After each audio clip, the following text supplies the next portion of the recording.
Did you know that one of the top reasons cats get poisoned in our homes is from something we give them? Now that's not just my idea, it's the experience of one of the top veterinary doctors in the United States.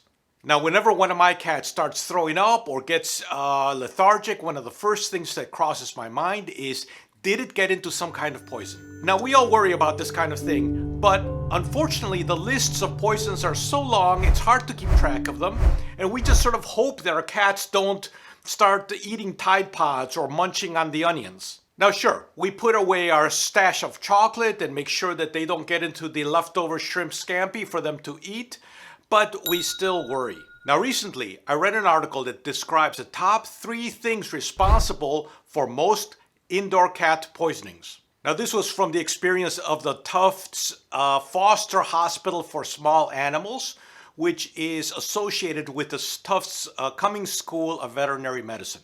Gee, I'm having trouble saying Tufts. I don't know why. Now the article interviewed emergency veterinarian Dr. Elizabeth Rosansky. And what she said is something that we all cat owners need to know. My name is Francisco, and on this channel I work with my 3 cats, Calypso, Skyfall, and Mr. Muffin, to help you improve the lives of your indoor cats. Dr. Rosansky said that at her clinic, 3 things are responsible for most cat poisonings. Now the first one is one that most of us know about, which is the lily.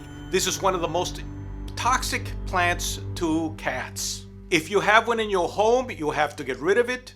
Do not buy one, and if somebody gives you one to you, please give it to somebody else who will appreciate it. Now I'm bringing this up first because spring is here and Easter is around the corner, and many people get lilies for Easter. Now don't think that you can put it away somewhere where they won't get to it, because cats can be very creative when they're curious about something. The whole plant is toxic to cats, and they don't even have to eat it to get poisoned. All they have to do is bite a leaf or lick it or even groom the pollen off of themselves. Just that is enough to give them kidney failure, and every part of the lily is toxic to cats. They will begin to develop kidney failure 2 to 4 days after they get into contact with the poison. The signs are not eating, lethargy, drinking a lot of water, and vomiting. It's a serious problem and can be lethal to your cats, so get it to the vet. And this goes for every type of lily, not just the Easter lily.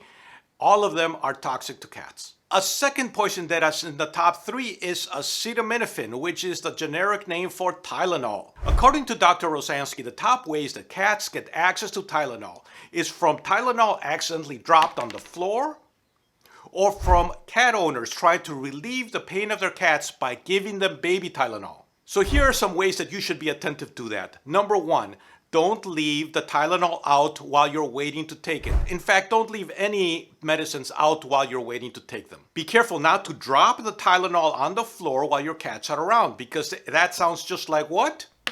That's right, just like treats. And if your cats are like mine, they rush a treat and many times can get to it before you can. And many cats swallow treats without even chewing them. And if you drop it and lose it under something, you have to find it. Because if you don't find it, your cats might find it and they might decide just to try it. But most of all, don't give your cats Tylenol if they are in pain. Cats are not people, and Tylenol is poisonous to them. There are other solutions for cats. Take it to your vet. Acetaminophen can cause liver damage in cats and will inhibit the ability of the red blood cells to deliver oxygen to the rest of the cells in the cat's body. Signs of acetaminophen poisoning in cats are depression, weakness, rapid breathing, a high heart rate, panting, abdominal pain, vomiting, and drooling. Another one of the top 3 ways that cats are poisoned in our homes is with permethrin, which is the active ingredient in many flea medicines. This type of flea preventive is usually applied on the skin between their shoulder blades. And if you mistakenly give your cat dog flea treatment, you could actually be poisoning your cat. Cats could also lick the medicine off the dog, or if they rub up against the medicine, they could lick it off of themselves when grooming. So you have to be very careful to give your cats the correct product.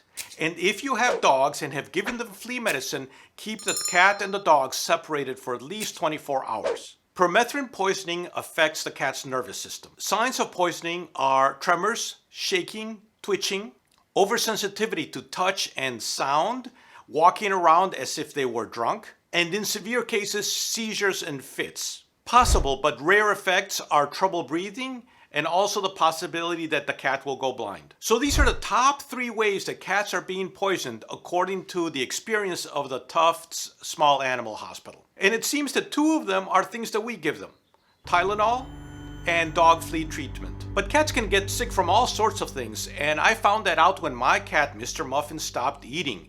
I did a video on that, and if you're interested, I'm gonna post it right here. I hope you found this video helpful. Please share it with anybody who has cats, especially new cat owners who are still learning about their cats. Thank you for watching, and I will see you in the next one.